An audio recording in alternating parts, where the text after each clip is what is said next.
இன்று அமெரிக்கா உலக ரவுடியாக இருந்தாலும் கூட அமெரிக்காவையே தன்னகத்தை வைத்துக் கொண்டிருக்கக்கூடிய மொசாட் என்ற அமைப்பு தான் உலக உளவு அமைப்புகளின் தலைமையாக இருந்து கொண்டிருக்கிறது. இன்றைய தினம் நம்முடைய மாவட்டத்திற்கு அருகாமையில் நடந்து கொண்டிருக்கக்கூடிய கூடங்குளத்தினுடைய போராட்டத்திற்கு கூட இந்த மொசாட் ஒரு முக்கிய காரணமாக இருந்து கொண்டிருக்கிறது. சகோதரர்களே, உலகத்தில் எங்கெல்லாம் என்னவெல்லாம் நடந்து கொண்டிருக்கிறது என்பதை நாசாவுடைய விண்வெளி கூடத்திலிருந்து படம் பிடித்துக் கொண்டு ஊடகமும் இஸ்ரோவும் அடைந்திருக்கின்ற காரணத்தினால் அங்கே எரியூட்டப்படக்கூடிய யுரேனியத்தினுடைய கழிவு இஸ்ரோ இந்த மகேந்திரகிரிக்கு வந்து இதன் மூலமாக இந்தியாவுடைய அணு ஆயுத கொள்கையை ஏற்கனவே கையெழுத்திட்டிருக்கின்ற காரணத்தினால் அணு ஆயுதத்தை அது பரவலாக உருவாக்கும் என்ற அச்சத்தோடு தான் இன்றைய தினம் கூட கூடங்குளத்திற்கு எதிர்ப்பாக செயல்பட்டுக் கொண்டிருக்கிறார்கள் என்பதை மீடியாக்களிலே பார்க்கிறோம். சகோதரர்களே, இப்படி உலகத்தினுடைய எல்லா மூலை முடுக்குகளையும் தன்னுடைய மூக்கை நுழைத்துக் கொண்டிருக்கக்கூடிய இஸ்ரேல் உருவாகுவதற்கு ஒரே ஒரு பேப்பர் போடக்கூடிய பையன் என்று சொன்னால் 1960 பலஸ்தீனத்திற்கு விடுதலை வேண்டும் என்பதற்காக வேண்டி ஒரு போராட்டம் நடத்தப்பட்ட பொழுது அன்றைய இஸ்ரேலிய பாராளுமன்றம் கூடுகிறது. கூடியதற்கு பின்னால் வெளியே வரக்கூடிய அன்றைய விஷமக்ரோவே வெளியே வந்து ஒரு அரேபிய செய்தி நிறுவனத்தை சார்ந்த ஒரு இஸ்லாமிய இளைஞர் கேட்கிறான், பைத்துல் முகத்தஸ் எங்களுடைய பள்ளி அல்லவா, அது எங்களுடைய கிபிலா அல்லவா, அது எங்களுக்கு சொந்தமானது அல்லவா, ஏன் நீங்கள் அதை விட்டுத்தர மறுக்கிறீர்கள்? இன்ஷா அல்லாஹ் இந்த அரேபிய செய்தி நிறுவனத்தினுடைய அந்த இளைஞர் சொல்கிறார், இன்ஷா அல்லாஹ் இந்த பைத்துல் முகத்தஸை ஓ இஷாக்கு ரவையே இந்த பைத்துல் முகத்தஸை எங்களிடத்தில் இருந்து படிப்பதற்காக வேண்டி இன்றைய தினம் ஆயிரக்கணக்கானவர்களை கொண்டு குவித்துக் கொண்டிருக்கக்கூடிய இந்த இஸ்ரேலுக்கு எதிராக நிச்சயம் எங்களை போன்ற சில இளைஞர்கள் கொதித்தெழுந்து நாங்கள் போராடுவோம், பைத்துல் முகத்தஸை மீட்போம் என்று பாராளுமன்றத்தினுடைய கூட்டம் முடிந்து வரக்கூடிய இஷாக்கு ரவை இடத்திலே சொன்ன பொழுது எதற்கு இஸ்லாமிய இளைஞர்களே, பெரியவர்களே, சகோதரர்களே, இஷாக்கு ரவை சொன்ன பதில் என்ன தெரியுமா? இஷாக்கு ரவை என்ன பதில் சொன்னார் தெரியுமா? அது எனக்கு தெரியும். முஸ்லிம்களாக வாழ்ந்தால் பைத்துல் முகத்தஸை வெற்றி கொள்ள முடியாது என்று, எங்களால் கட்டுப்படுத்த முடியாது என்று, எங்களுக்கு சொந்தமாக்கிக் கொள்ள முடியாது என்று எனக்கு தெரியும். நான் எங்களுடைய வேதத்தை நம்புகிறேன், எங்களுடைய வேதத்திலே சொல்லப்பட்டிருக்கிறது. ஆனால் இன்னொரு விஷயத்தையும் அறிந்திருக்கிறேன். இன்றைக்கு நீங்கள் இருந்து கொண்டிருக்கக்கூடிய இதே நிலையில் நீங்கள் இருந்தால் உலகம் அழிகின்ற வரையில் உங்களால் இந்த பைத்துல் முகத்தஸை கைப்பற்ற சொன்னது யாருங்க? இஸ்ரேலுடைய முன்னாள் அவர் தெரிந்து வைத்திருக்கிறார். ஒரு இஸ்லாமிய இளைஞன், இஸ்லாமிய சமூகம், இஸ்லாமிய நாடுகள் எப்படி இஸ்லாத்தை பின்பற்றிக் கொண்டிருக்கிறது என்று அவர் சொன்னது, இஸ்லாம் சொல்லக்கூடிய குர்ஆன் சொல்லக்கூடிய முஸ்லிம்களாக நீங்கள் வாழ்ந்தால் நீங்கள் சொல்றது மாதிரி ஒரு சில இளைஞர்களால் இந்த பைத்துல் முகத்தஸை மீட்க முடியும். ஆனால் நான் சொல்லுவேன், இப்பொழுது இருக்கக்கூடிய எந்த முஸ்லிம் நாடுகளாலும் இதை செய்ய முடியாது. அப்படின்னா நம்மை விட நம்மை தெளிவாக தெரிந்து வைத்திருக்கிறார்கள் பாசிசவாதிகளும் அதற்கு வித்திட்டுக் கொண்டிருக்கக்கூடிய மொசாட். என்ன சொல்றாரு? நீங்க முஸ்லிம்களா வாழ்றீங்க, உங்களுக்கு இஸ்லாமிய உணர்வு, இஸ்லாத்தை நீங்க புரியல. எனவேதான் திருவிதாங்கூர் முஸ்லிம் ஜமாத் இந்த ஒரு தலைப்பை இங்கே வழங்கி இருக்கிறது. முஸ்லிம்களாக வாழ்ந்தால் போதாது சகோதரர்களே. நான் ஒரு முஸ்லிம், நான் திருவிதாங்கூர் முஸ்லிம் ஜமாத்தை சார்ந்தவன், என்னுடைய பெயர் இந்த மஹல்லாவிலே இருக்கிறது, நான் வரி கொடுக்கிறேன், நான் நேர்ச்சை கொடுக்கிறேன், அல்லது என்னுடைய திருமணத்திற்கு இமாம் வருகிறார், அல்லது நான் இறந்து போனால் இந்த பள்ளிகளிலே அடக்கப்படுகிறேன். இதெல்லாம் ஒரு இஸ்லாமிய சின்னமாக நாம் வைத்துக் கொண்டிருக்கிறோம் சகோதரர்களே. இஷாக் அவர்கள் சொன்னார், இப்படி இருக்கக்கூடிய இஸ்லாமியர்களா அல்லது தோப்பு தரித்து பட்டு தரித்து தாடி வைத்து தஸ்பீஹ்களை உருட்டிக் கொண்டு லார்ட் கிரைஸ்டனிலேயும் கஜேராவிலேயும் உலகத்தை சுற்றி வந்து கொண்டிருக்கக்கூடிய அரேபியர்களை போன்று வாழ்ந்தாலும் ஒன்றும் செய்ய முடியாது. சொல்றது யாருங்க? இஷாக் அவர்கள். எனவே சகோதரர்களே, ஒரு கணம் நாம் இங்கே சிந்திக்க வேண்டும். வெறுமனே முஸ்லிம் என்று வாழ்ந்தால் ஒன்றும் செய்ய முடியாது. இன்ஷா அல்லாஹ் ஆப்கானிஸ்தானத்தில் இஸ்லாமிய ஆட்சி வரும், காஷ்மீரத்தை மீட்க முடியும், குஜராத்தினுடைய மோடியை ஓட ஓட விரட்டி அடிக்க முடியும், தமிழகத்தில் இருக்கக்கூடிய பாசிச சக்திகளை எல்லாம் உருக்குலைக்க முடியும். அதற்கு 1000 இளைஞர்கள், லட்சம் இளைஞர்கள் விவேகானந்தர் கேட்டதை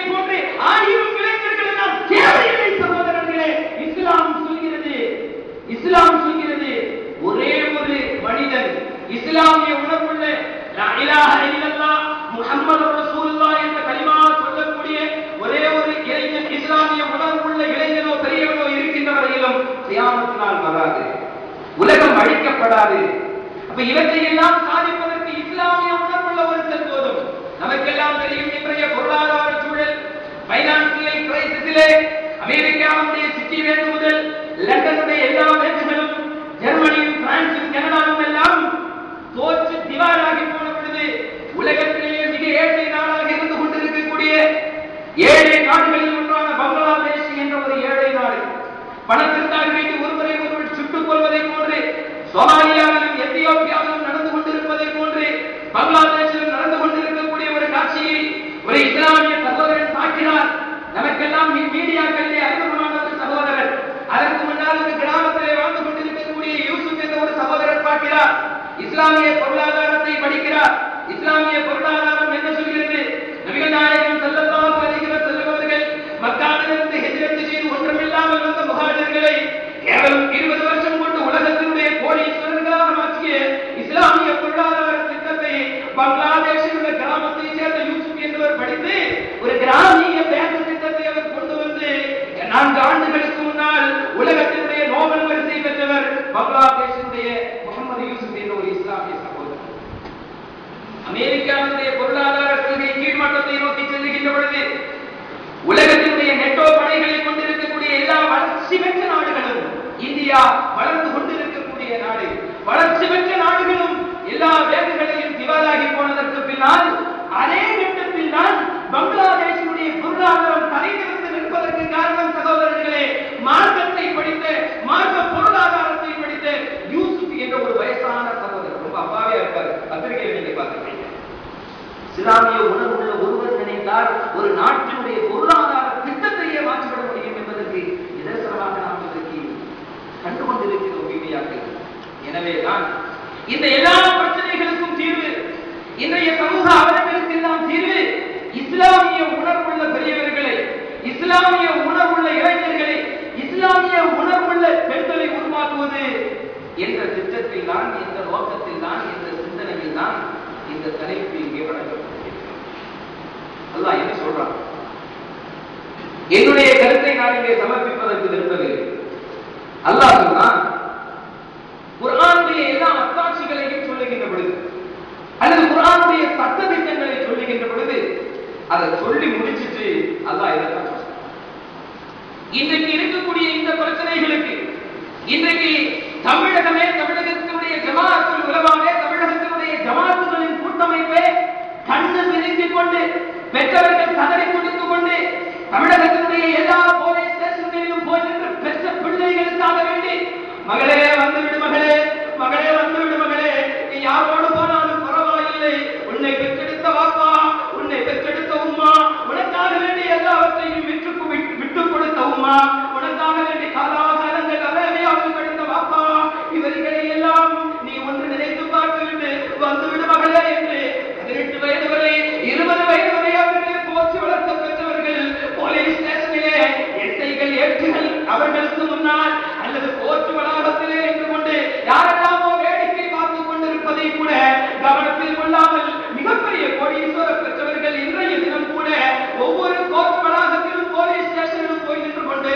மகளே வா என்று அழுது புலம்பி துடிக்கின்ற பொழுது கேவலம் 20 ஆண்டுகள் வளர்த்த பெற்றவர்களை விட 20 தினங்கள் இரவு நேரத்தில் செல்போனில் பேசிய ஏதோ ஒரு காவல் முக்கியமாக போய்விட்டான் என்பதற்கு காரணம் குர்ஆன் சொல்கிறது. சகோதரா, லா தன்கிஹுல் முஸ்லிகீன ஹத்தா யுமினூ வலா அப்துல் முஃமினுன் கைரும் மின் முஸ்லிகின் வலா அஅஜபகும் வலா தன்கிஹுல் முஸ்லிகாத்தி ஹத்தா யுமினூ வலா அப்துல் முஃமினத்துன் கைரும் மின் முஸ்லிகத்தின் வலா அஅஜபகும் உலாயிக யதுஊன இலன் நார் அல்லாஹு யதுஊ இலல் ஜன்னதி வல் மக்ஃபிரத்தி பிஇذنه ويبين آياته للناس لعلهم يتذكرون.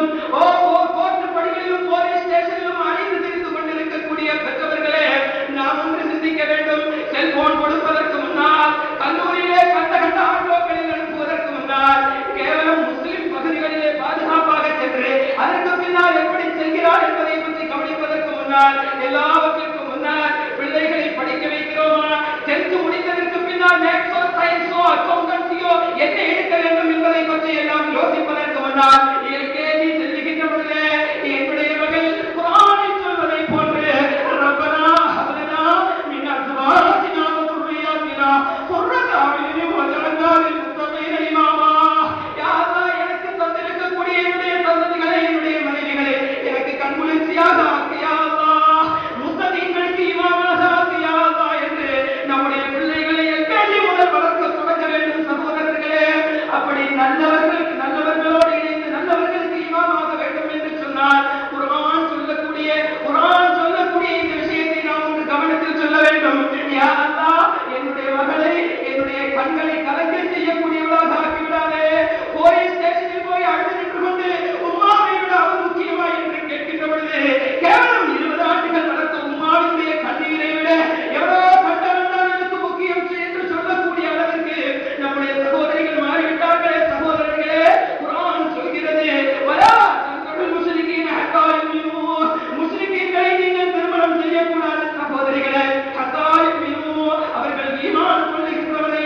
அவர்கள் உங்களை நரகத்தின் பக்கம் அழைத்து செல்கிறார்கள். உன்னுடைய உம்மா, உன்னுடைய வாப்பா, உன்னுடைய சமூகம் நீ சுவர்க்கத்திற்கு வர வேண்டும் என்று ஆசைப்பட்ட பொழுது, நீ மறுமையிலும் சந்தோஷமாக இருக்க வேண்டும் என்று ஆசைப்பட்ட பொழுது, உனக்காக வேண்டிய இன்ஜினியரையும் டாக்டரையும் அல்லது வெளிநாட்டில் இருக்கக்கூடியவனையும் சம்பாதித்தவனையும் கோடீஸ்வரனையும் லட்சாதிபதியையும் உனக்கு ஜோடியாக தேர்ந்தெடுக்கின்ற பொழுது, அவர்கள் எல்லாம் சுவர்க்கத்திற்கு அழைக்கின்ற பொழுது, ஓ சகோதரி பெண்களே, நரகத்தின் பக்கம் அழைத்து செல்லக்கூடிய அவர்களுக்கு பின்னால் செல்கிறாரே, அல்லாஹு சொர்க்கத்தின் பக்கம் அழைக்கிறான் மக்களே, அல்லாஹு பாவ மன்னிப்பின் பக்கம் அழைக்கிறான் மக்களே.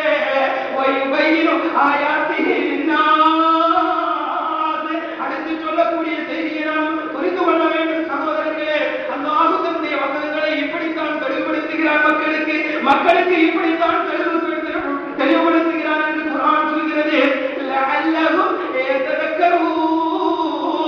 இந்த வசனங்களை எல்லாம் படித்து இந்த வசனத்தை அவர்கள் புரிந்து கொண்டு உணர்வுகள் மேலோக்கி முஸ்லிம்களாக வாழ வேண்டும். தன்னை அழைக்கக்கூடிய செல்போன் அழைப்புகள், தன்னை வசீகரிக்கக்கூடிய காவலர்கள், தன்னுடைய உடம்பிற்கும் பணத்திற்கும் ஆசைப்பட்டு நம்மை கேவலம் விபச்சார கூடங்களில் கொண்டு போய் தள்ளக்கூடியவர்கள் நரகத்தின் பக்கம் அழைக்கிறார்கள் என்று ஒரு சிந்தனை வரும் என்று சொன்னால், என்று ஒரு உணர்வு வரும் என்று சொன்னால், அவர்கள் போக மாட்டார்கள் என்று குர்ஆன் சொல்லுகின்ற பொழுது, கம்ப்யூட்டரை சொல்லிக் கொடுக்கக்கூடிய பெற்றவர்களே, இன்டர்நெட்டை சொல்லிக் கொடுக்கக்கூடிய பெற்றவர்களே, மேத்ஸுக்கும் சயின்ஸுக்கும் டியூஷன் நடத்தக்கூடிய பெற்றவர்களே, குர்ஆன் சொல்கிறது இந்த உணர்வு மேலோங்க வேண்டும் என்று சொன்னால், அவர்கள் நரகத்தின் பக்கம் செல்லக்கூடாது என்று சொன்னால், அவர்கள் சுவர்க்கத்தின் பக்கம் செல்ல வேண்டும் என்று சொன்னால், இந்த வசனங்களை அவர்கள் சொல்லிக் கொடுங்கள் என்று குர்ஆன் சொல்லுகின்ற பொழுது, குர்ஆனை பற்றி சொல்லிக் கொடுக்காமல் எல்லா காரியத்தையும் போதித்து கொடுத்துவிட்டு நம்மையே தூக்கி எறியக்கூடிய ஒரு சந்ததியை உருவாக்கி கொண்டு, எங்களுக்கு இஸ்லாமிய ஆட்சி வேண்டும்,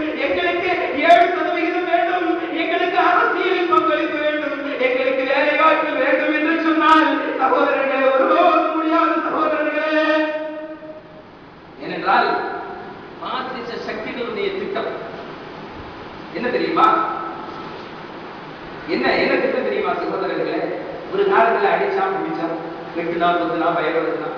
அதுக்கெல்லாம் நம்முடைய இளைஞர்கள் தயாராகி விட்டார்கள். எவன் அடிச்சாலும் சும்மா விட மாட்டான்னு தெரியும். அதனால எந்த அளவுக்கு வந்துட்டான்னு சொன்னா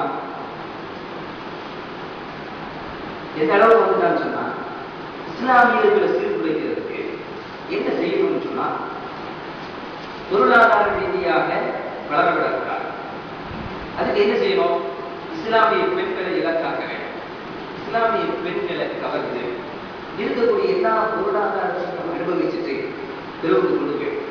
இன்றைக்கு முஸ்லிம்கள் என்றால் ஒரு கண்ணியம் உண்டு, ஒரு கௌரவம் உண்டு, ஒரு அந்தஸ்து உண்டு, ஒரு மரியாதை. என்னதான் தீவிரவாதிகள் அப்படின்னு சொன்னாலும், என்னதான் பயங்கரவாதிகள் அப்படின்னு சொன்னாலும், என்னதான் இந்தியாவை தகர்க்கிறான்னு சொன்னாலும், இன்றைக்கும் சகோதரர்களே தொப்பி வைத்துவிட்டு பைக்குகளில் போகின்ற பொழுது போலீஸ் அதிகாரிகள் வாய் போங்க வாய் அப்படின்னு சொல்லக்கூடிய அவருக்கு மரியாதை இன்றைக்கும். என்னதான் மோசமாக விமர்சித்தாலும், மீடியாக்கள் காட்டி கொடுத்தாலும், இஸ்லாமிய அடையாளத்தோடு போனா வாய் போங்க வாய். இரவு நேரத்தில் லைசன்ஸை கூட செட் பண்ணாத அளவுக்கு எத்தனையோ முறை நான் அனுபவப்பட்டிருக்கிறேன். அப்படி ஒரு கண்ணியம் உண்டு. முதல்ல இந்த கண்ணியத்தை அதனுடைய ஒரு காரியம் தான் இஸ்லாமிய பெண்களை கலாச்சார சிறடிகள் பக்கம் அழைத்து. இதில் ஈஸியா இஸ்லாமிய சகோதரிகள் இருந்து போயிடும். என்னதான் நாம் இன்னைக்கு நினைக்கிறோம், மருத ஆண்டுக்கு போறதுனால இஸ்லாமிய உணர்வு மேலோங்கி இருக்குது. அல்லாஹ் சொல்றான், இவையும் ஆயாத்திகி லின்னாஸி லஅல்லஹும் யததக்கரூன். குர்ஆனுடைய வசனங்கள் சிந்தித்து உணர்ந்து புரிந்து நடைமுறைப்படுத்த வேண்டும். அவர்கள் தான் முஸ்லிம்கள். தொப்பி வைத்த காரணத்தினால் நாம் மிகப்பெரிய தத்துவதாரியாக ஆகிவிட முடியாது. என்னுடைய உள்ளத்தில் இறையச்சம் இருக்கிறதா இல்லையா எனக்கும் அல்லாஹுக்கு மட்டும்தான் தெரியும். பெரிய தாடி வச்சதுனால பெரிய ஆபித் அப்படின்னு சொல்ல முடியாது. அது மாதிரி வரிதான் அணிந்து செல்கின்ற காரணத்தினால் இஸ்லாமிய உணர்வு மேலோக்கி செல்கிறார் அப்படின்னு சொல்ல முடியாது. ஏன்னா நாகர்கோவிலில் இருக்கக்கூடிய ஒரு வக்கீல் அவர் சொல்றாரு, ஒரு வழக்கிற்காக வேண்டி பரதா அணிந்து வந்த ஒரு பெண்ணை நான் கேட்டேன், அந்த பொண்ணு கேட்டேன். அந்த பெண் முகத்தை மறைத்து கண்கள் மட்டும்தான் வெளியே. இது விமர்சனத்திற்காக வேண்டி சொல்லக்கூடிய விஷயம் அல்ல, உணர்ந்து கொள்ள வேண்டும் என்பதற்காக வேண்டி சொல்லப்படக்கூடிய விஷயம். யாரையும் விமர்சிக்கணும் கேவலப்படுத்தணுங்கிறதுக்காக வேண்டியல, கண்களை மட்டுமே வெளியே தெரிய, கண்கள் மட்டும்தான் வெளியே தெரியும். அப்படி இருக்கக்கூடிய அந்த பெண்மணிக்கு நான் கேட்டேன், அந்த வழக்கு சம்பந்தமாக எப்பொழுது வந்தாலும் அப்படித்தான் அந்த பெண் வருவார். கேட்டேன், நீங்கள் அணிந்திருக்கக்கூடிய இந்த பர்தா இது நீங்கள் விரும்பி அணிகிறீர்களா அல்லது நிர்பந்தப்படுத்தப்பட்டு அணிகிறீர்களா? இதுதான் கேள்வி. முதல்ல நம்முடைய பெண்களுடைய எண்ண ஓட்டங்களை நாம் புரிஞ்சுக்கணும். அது இந்த சமூகத்தில் இல்லாம பெண்களுடைய எண்ண ஓட்டங்கள் எப்படி இருக்கு அப்படிங்கிறது நாம புரியும். இப்போ ஒரு யதார்த்தமான ஒரு இஸ்லாமிய பெண்மணி என்ன சொல்லுவாங்க நமக்கெல்லாம் தெரியும்.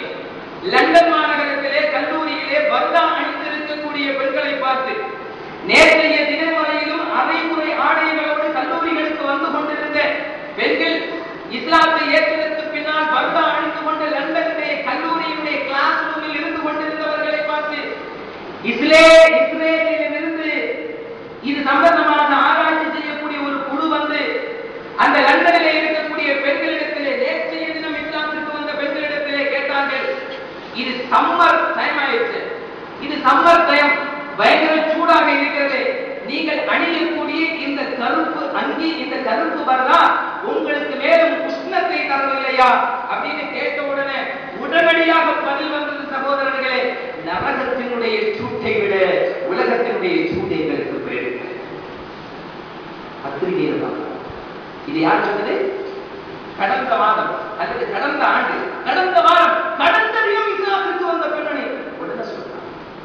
இந்த வக்கீல் கேட்கிறாரு, கடந்த வாரம் இடத்திலே சொன்ன விஷயம் ஏனென்றால் இது சம்பந்தமாக எல்லா பகுதிகளிலும் பேசிக் கொண்டு வருகின்ற காரணத்தினால் அவர் சொன்னாரு, முதல்ல பெண்களுடைய எண்ண ஓட்டத்தை நாம புரியணும்.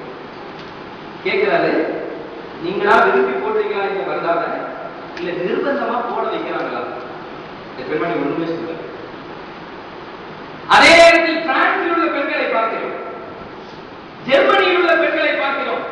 பர்தா அணியக்கூடாது என்று அந்த நாடு சட்டம் இயற்றிய பொழுது ஈஜிப்தினுடைய ஒரு பெண்மணி ஜெர்மனுடைய கோர்ட்டிலே குத்தி கொலை செய்யப்பட்டதற்கு பின்னாலும் நாங்கள் பர்தா அணிவோம் என்று ஜெர்மனிய பெண்கள் சொல்லுகின்ற பொழுது, ஒரு நாட்டினுடைய சட்டத்திற்கு எதிராக பெண்கள் போராட துணிந்த பொழுது, நம்முடைய ஜனநாயகத்தில் இந்திய திருநாட்டில் மத உரிமைகளை பேடி நடக்கலாம், மத அடையாளங்களோடு நடக்கலாம் என்று இருக்கக்கூடிய எந்தவித பயமும் இல்லாமல் பயப்படுத்தக்கூடியவர்களை, பயப்படுத்தக்கூடிய இளைஞர்களை தன்னகத்தை கொண்ட தமிழக முஸ்லிம்களை இருக்கக்கூடிய ஒரு பெண்மணி கேட்ட கேள்விக்கு ஒன்றுமே சொல்லல. பிரான்ஸ்ல பார்க்கிறோம் சகோதரர்களே, ஒரு 4 மாதங்களுக்கு முன்னால் ஒரு சட்டம் இயற்றுகிறார்கள், முகத்தை மறைக்க கூடாது, பர்தா அணியக்கூடாதுங்கிறதுல முகத்தை மறைக்க கூடாது.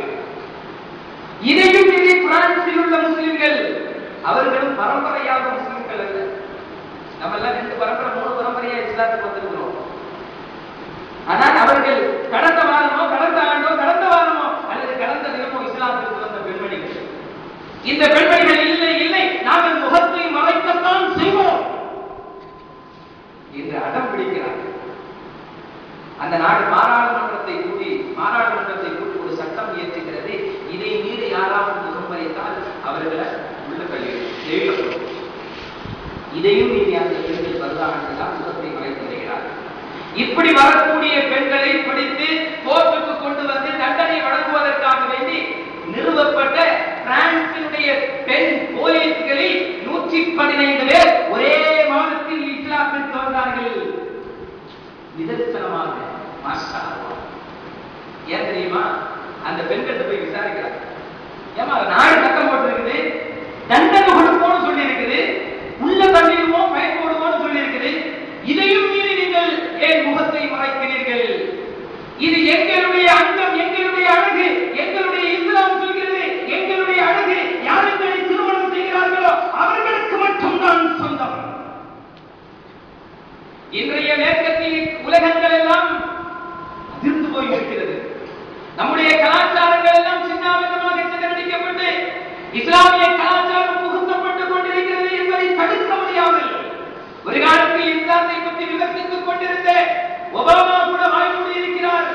இன்ஷா அல்லாஹ் 2040 வெள்ளை மாளிகையிலே ஒபாமாவுடைய சேரிலே அமரப் போவது ஒரு முஸ்லிம். இன்ஷா அல்லாஹ். நாம சொல்லல, உலக வல்லுநர்கள் சொல்கிறார். அந்த அளவுக்கு இஸ்லாமிய கலாச்சாரம் அவர்களை ஈர்த்துக் கொண்டிருக்கிறது. இதை பற்றி நாம பெருமையா நினைக்க செய்யக்கூடாது. ஏனென்றால் அல்லாஹ் வேற ஒரு இடத்துல சொல்றான், வயின் தஸவல்லவ் யஸ்தப்தில் கௌமன் கைரக்கும் சும்ம லா யகுனு அம்சாலக்கும். நீங்க மாறிடுங்க. திருவிதாங்கூர் முஸ்லிம்களே, கன்னியாகுமரி முஸ்லிம்களே, தமிழக முஸ்லிம்களே, இந்திய முஸ்லிம்களே, பாகிஸ்தான் முஸ்லிம்களே, ஸ்ரீலங்கா முஸ்லிம்களே, இந்தோனேஷியா முஸ்லிம்களே, நீங்கள் மாறிவிடுங்கள். அப்படி நீங்கள் மாறவில்லை என்று சொன்னால் உங்களுக்கு பகரமாக வேறொரு சமூகத்தை கொண்டு வருவோம். அவர்கள் உங்களை போன்று இருக்க மாட்டார்கள். வருடாவணியை சொன்னால் வருடாவை கூட மிக செக்ஸியாக திருமண வீடுகளில் பார்க்கிறோம், ரெஸ்டாரண்ட்களில் பார்க்கிறோம். வருடாவை எவ்வளவு மிக செக்ஸியாக அணிய முடியுமோ அந்த அளவிற்கு உடல்களை எல்லாம் காட்டிக் கொண்டிருக்கக்கூடிய அளவிற்கு வருடா அணியக்கூடிய முஸ்லிம்களாக பிரான்சினுடைய முஸ்லிம்கள் இல்லை, அமெரிக்காவினுடைய முஸ்லிம்கள் இல்லை, லண்டனுடைய முஸ்லிம்கள் இல்லை, ஜெர்மனியுடைய முஸ்லிம்கள் இல்லை. ஏனென்றால் சகோதரர்களே, குர்ஆன் சொல்கிறது அவர்கள் உங்களை போன்றிருக்க மாட்டார்கள். உங்களுக்கு பகரமாக்கப்பட்ட சமூகம் அவர்கள். அவர்கள் தெளிவாக இருப்பார்கள். இஸ்லாமிய கலாச்சாரத்தை முழுவதுமாக பேணக்கூடியவர்களாக இருப்பார்கள் அப்படின்னு குர்ஆன் சொல்லுது.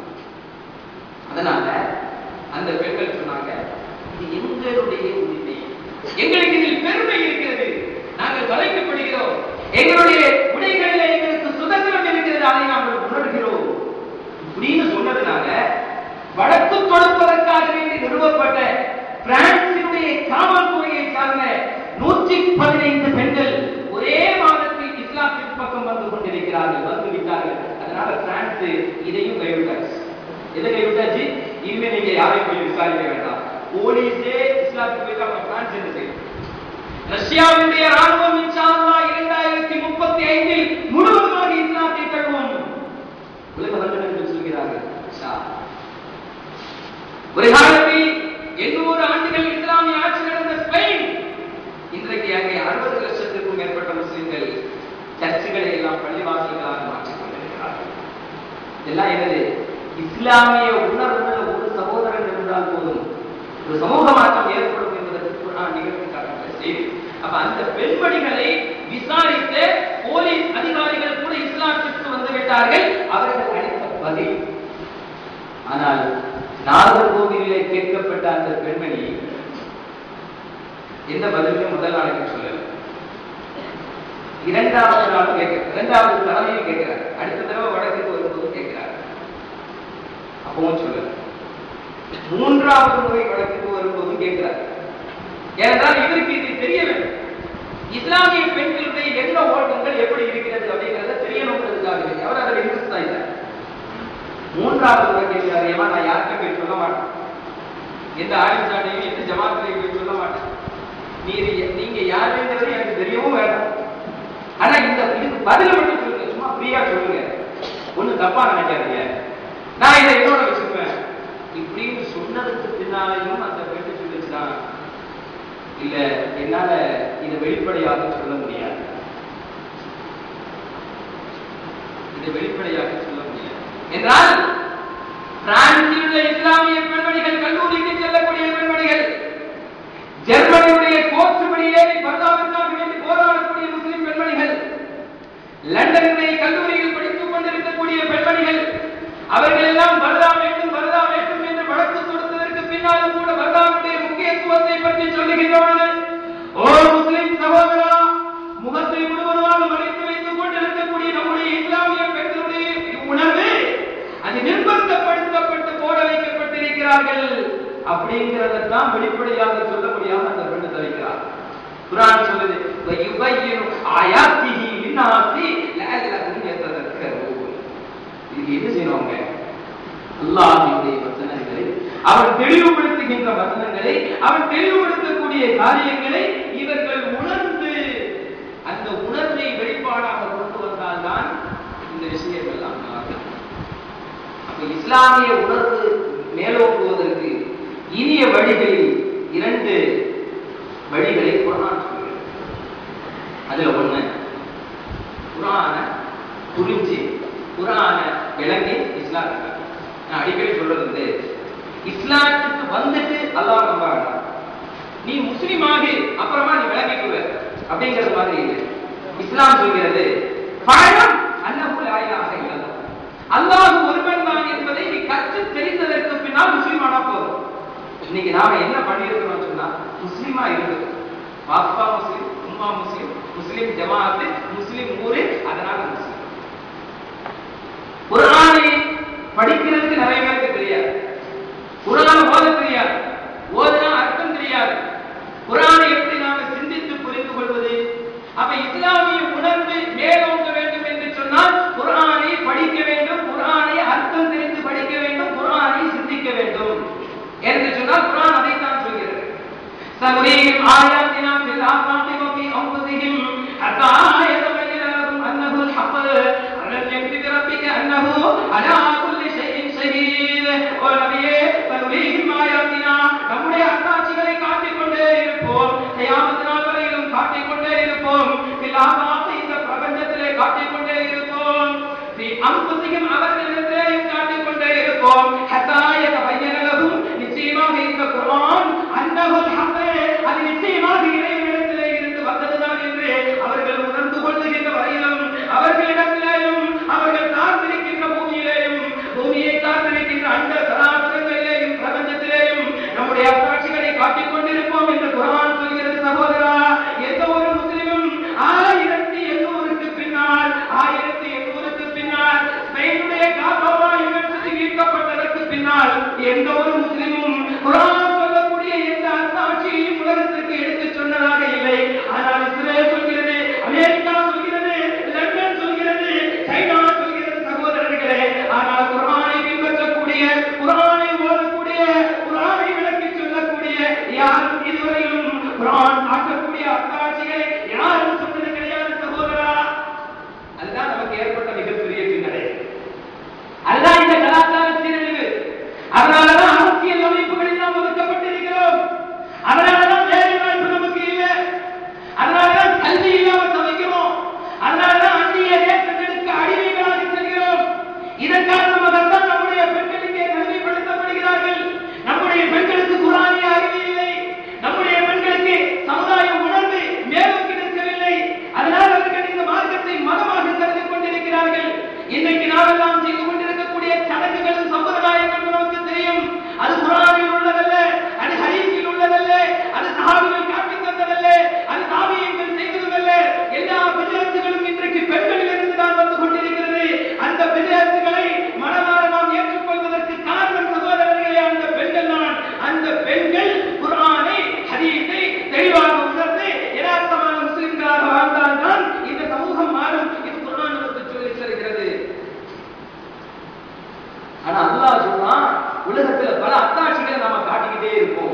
இந்த அத்தாட்சிகளை பார்க்கின்ற பொழுது, இந்த அத்தாட்சிகளை சிந்திக்கின்ற பொழுது, இது உலகத்திற்கு சொல்லுகின்ற பொழுது நானும் விளங்கிக் கொள்வேன், நீங்களும் விளங்கிக் கொள்வீர்கள். இந்த குர்ஆன் உண்மையானது. எனவே நமக்கு கிடைத்த குர்ஆன், நமக்கு கிடைத்த இஸ்லாம், நமக்கு கிடைத்த நபிகள் நாயகம், இதைவிட அந்த காபிர் முக்கியமல்ல.